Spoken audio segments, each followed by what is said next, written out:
Soon after sunrise, we departed Angel Creek Campground in Nevada and headed east on I-80.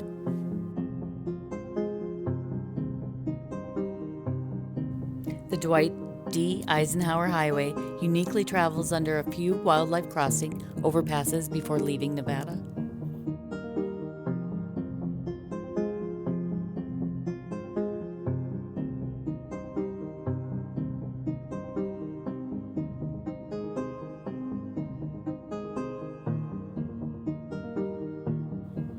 The Great Salt Lake Desert of Utah.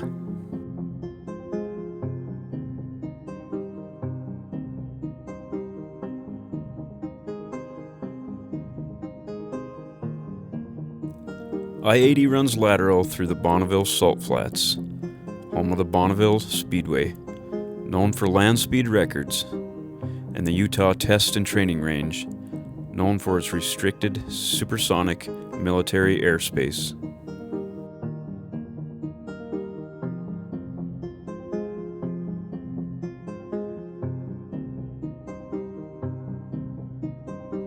The Salt Flats of Utah's Great Salt Lake Desert are a truly unique landscape.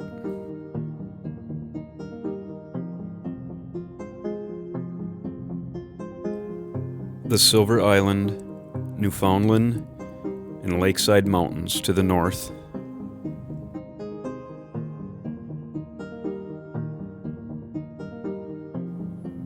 and the hundreds of miles of vast expanses of salt crusts and deposits.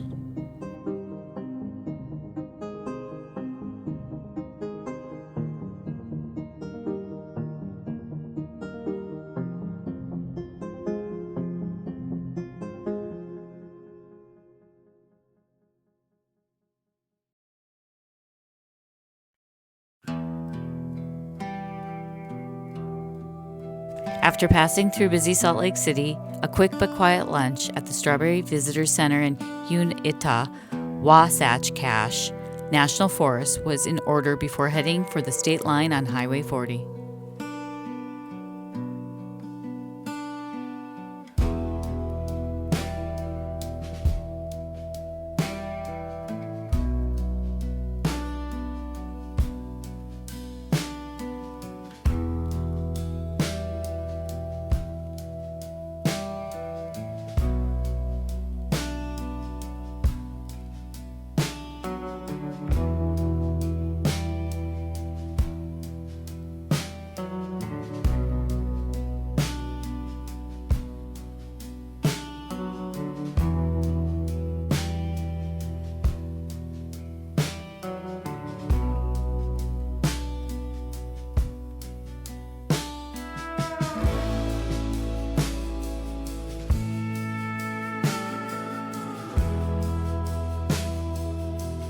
As we pass by the Dinosaur National Monument area on the Utah-Colorado border, the landscape began to change.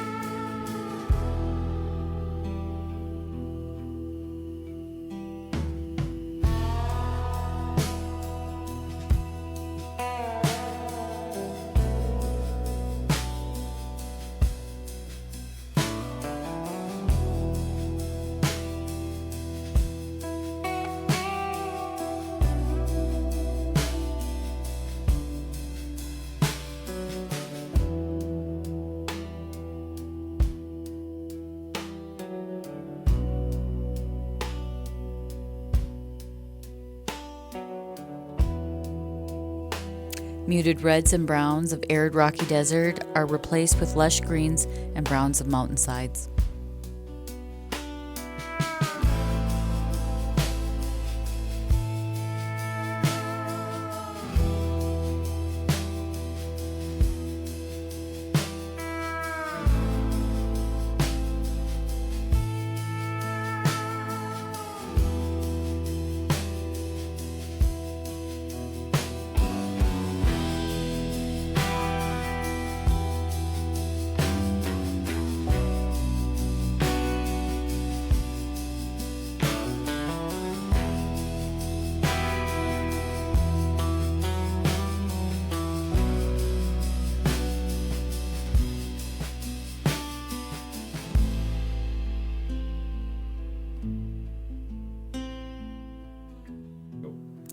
The countless FM Light and Sons Western Wear roadside signs alert us to our increasing proximity to Steamboat Springs, Colorado.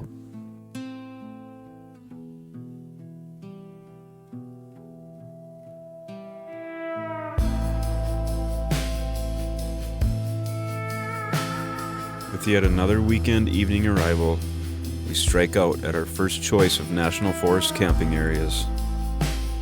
However, the next best turns out to actually be the best. Hinman Campground in the Routt National Forest is peaceful and quiet. At an elevation of 7,700 feet, the campground was once dense forest.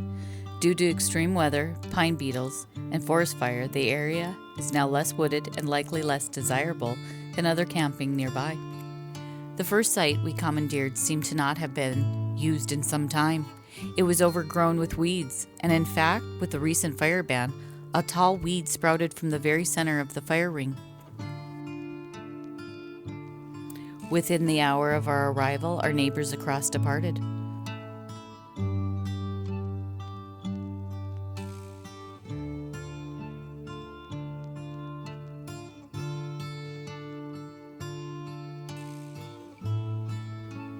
It was a prime spot, spacious and tidy. We moved in.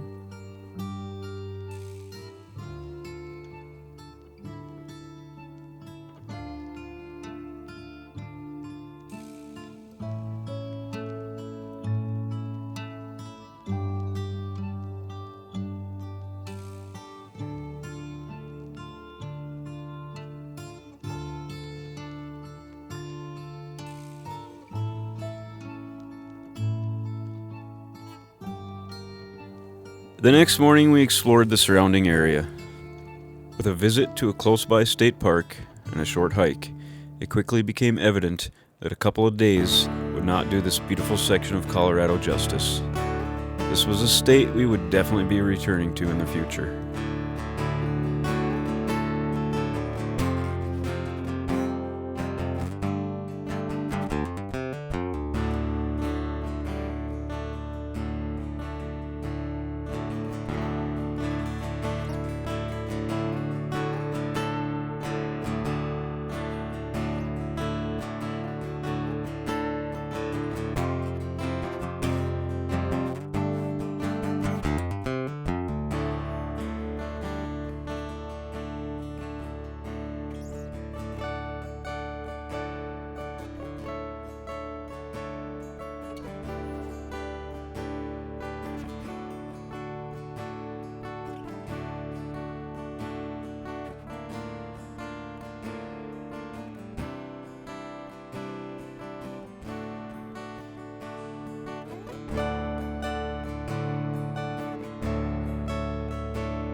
The bougie town of Steamboat Springs was alluring and friendly.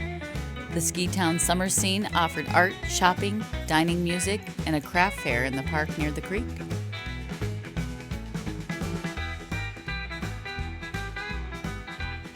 And yes, we did visit FM Light and Sons Western Wear.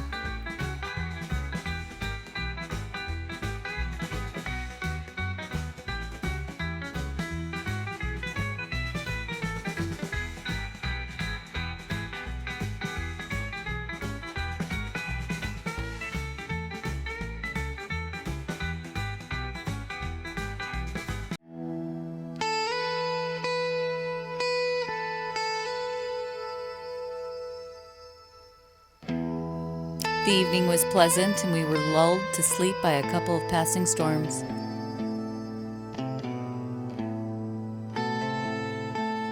A lovely end to a lovely day.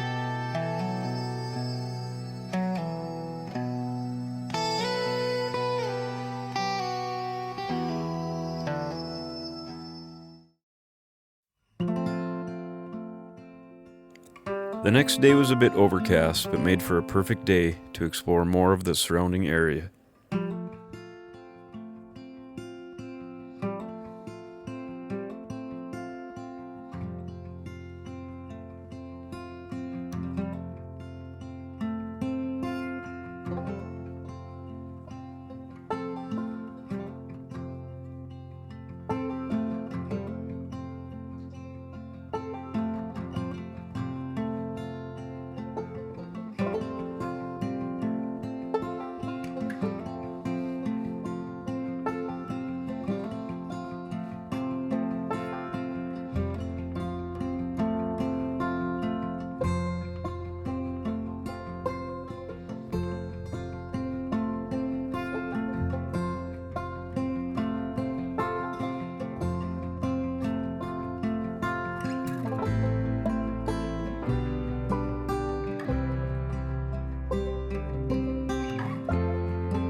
That evening, we were again treated to some tranquil, visually stunning summer storms.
morning came, it was tough to get going and hard to leave. We really loved Colorado and can't wait to return someday to scout out the entire state.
As we plowed into the landscape of the Great Divide Basin of south central Wyoming, the heat of the day was rapidly rising.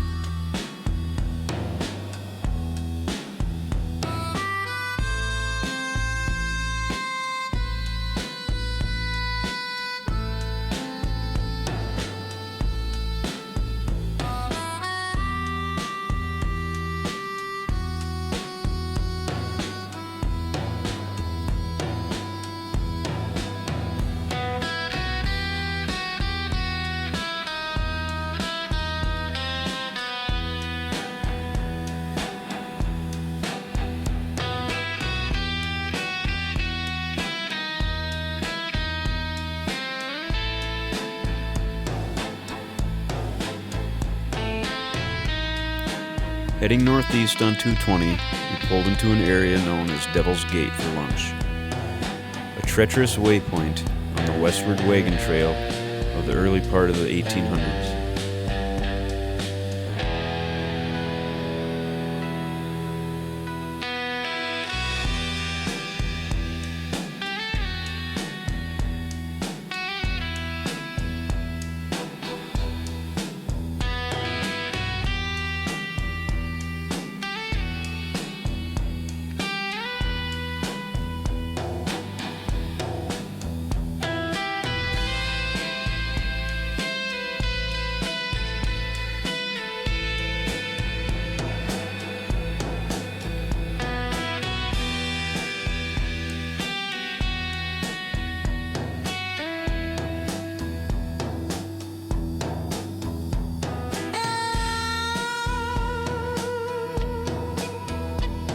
While foreboding to travelers of yesteryear, a lovely stop on our current trek.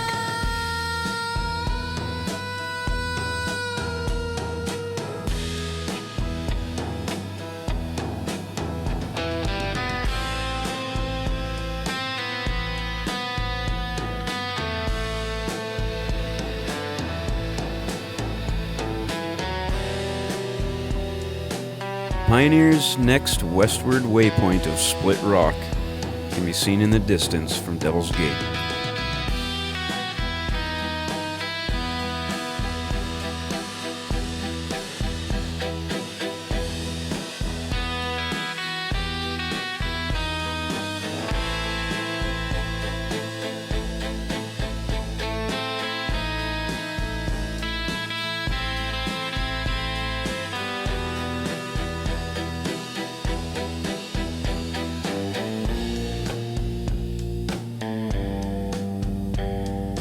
Our next stop was a monumental waypoint of the Oregon Trail.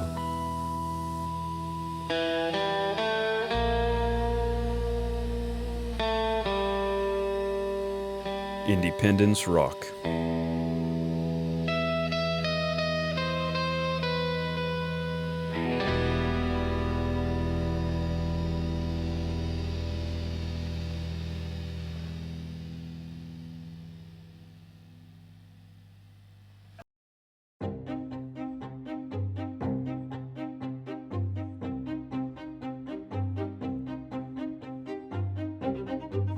If pioneering travelers of the Oregon Trail wanted to cross over the Rocky Mountains before winter, they would need to arrive here no later than July the 4th. Pioneers rightly named this place Independence Rock.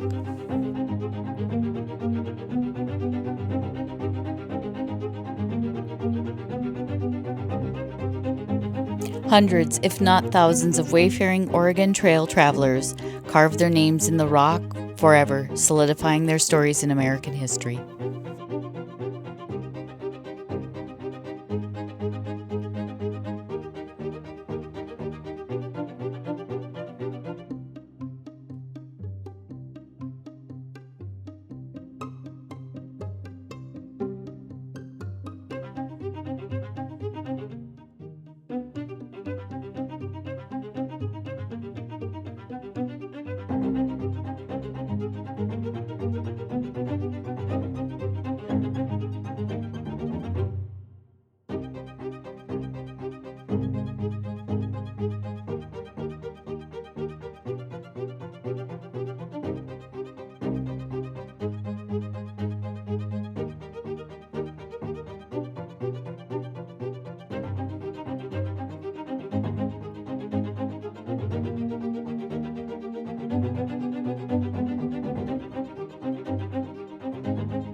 It is worth mentioning to modern-day nomads that Independence Rock is still a traveler's refuge in the way of a rest stop that hosts an RV dump station, a very welcome amenity for any RV rambler.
The red rock of the Rattlesnake Hills on the north and west side of Highway 220 were vibrant in blazing mid-July sun.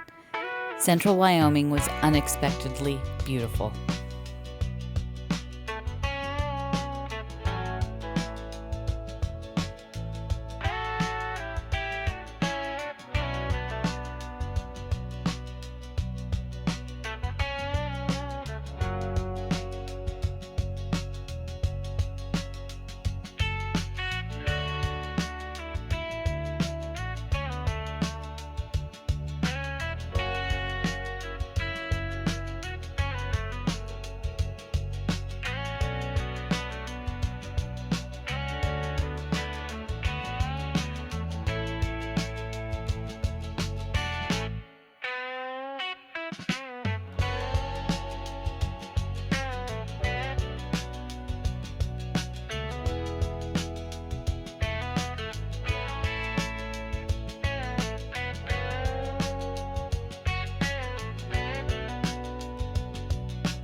By the time we hit Casper, Wyoming, it was easily 100 degrees.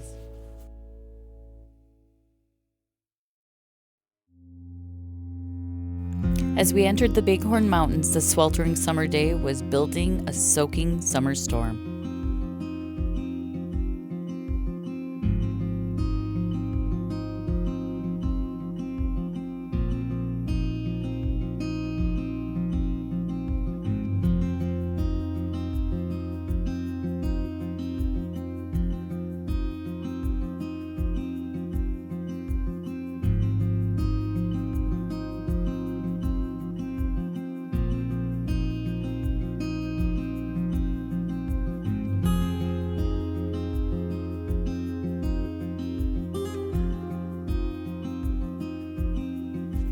The further into the mountains we drove, the harder it rained, even causing us to pull over due to nearly zero visibility.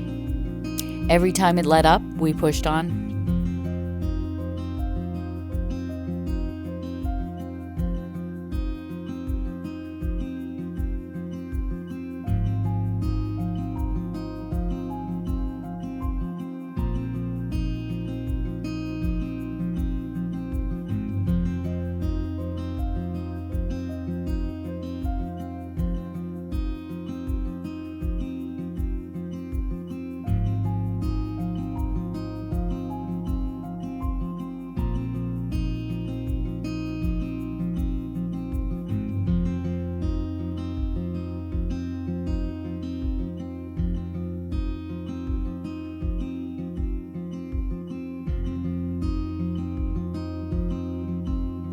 As dusk and more storms settled into the mountains, we pulled into Middle Fork Campground and set up in the dark.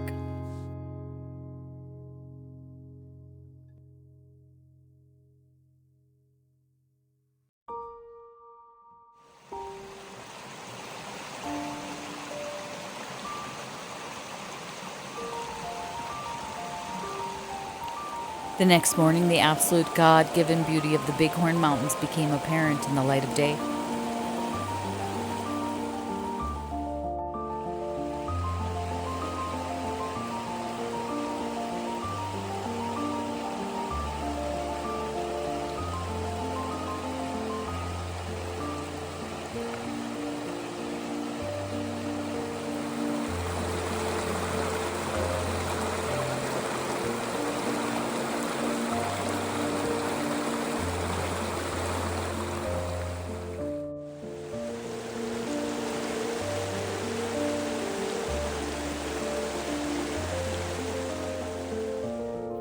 As luck would have it, the campsite we chose in the dark was amazing.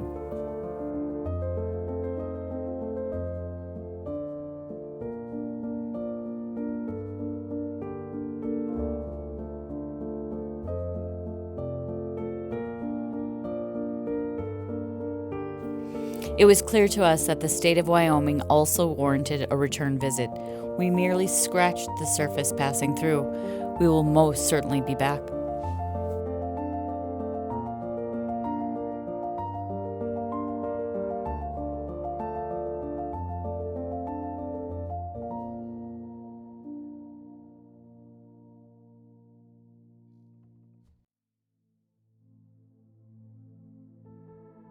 Our intentions were to head north and visit the Little Bighorn battlefield, then make our way home through Montana. Again, we did not do our due diligence in research and found that the monument was closed.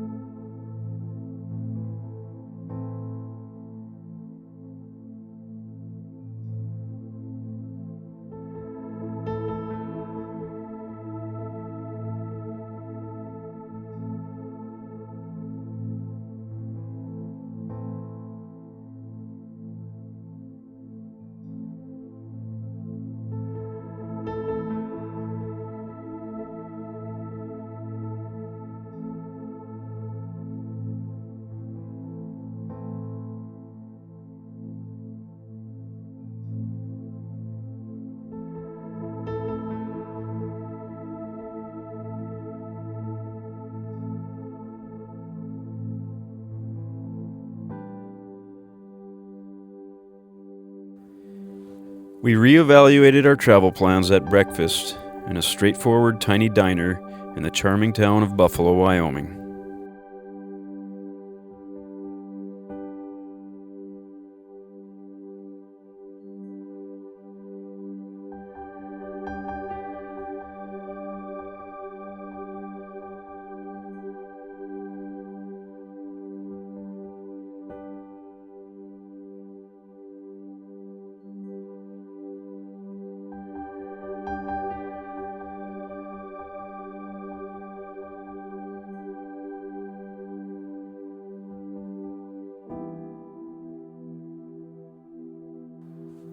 We decided to pivot east and head for the Black Hills of South Dakota.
The Black Hills of South Dakota is an area we know very well. We have spent enough time in the hills that it is like a second home to us. The familiarity would prove helpful in the transition home after being on the road for so long. It seems life on the road suits us. We would need the wind down time.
On the northern end of the hills, the town of Deadwood is an old haunt of ours.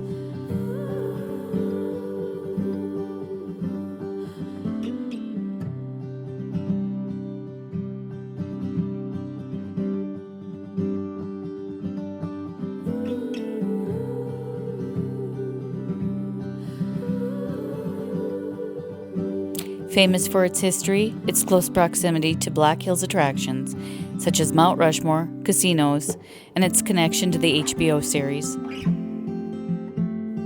What does it for us, though, is the historical aspect and the sheer beauty of the landscape.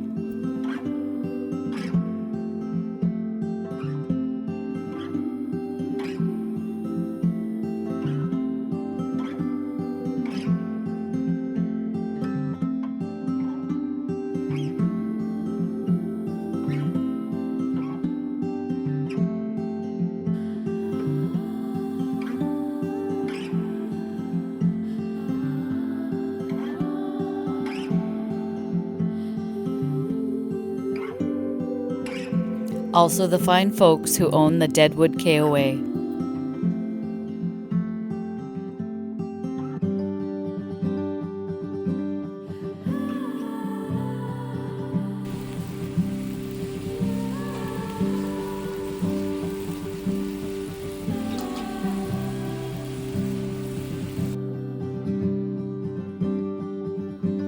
After a hearty breakfast and a morning walk with Pete the donkey at KOA, we soaked in the hot tub and went into town to bum around a bit before heading home the next day.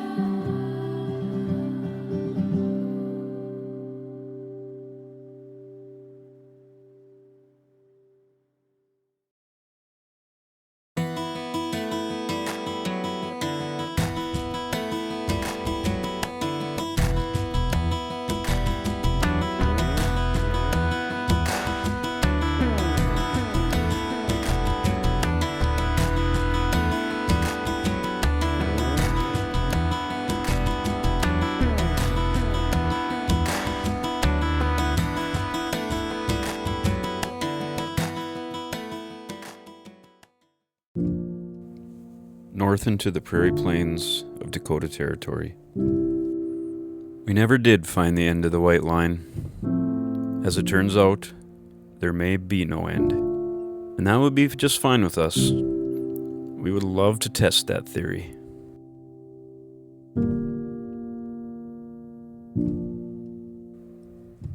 We will just have to keep looking.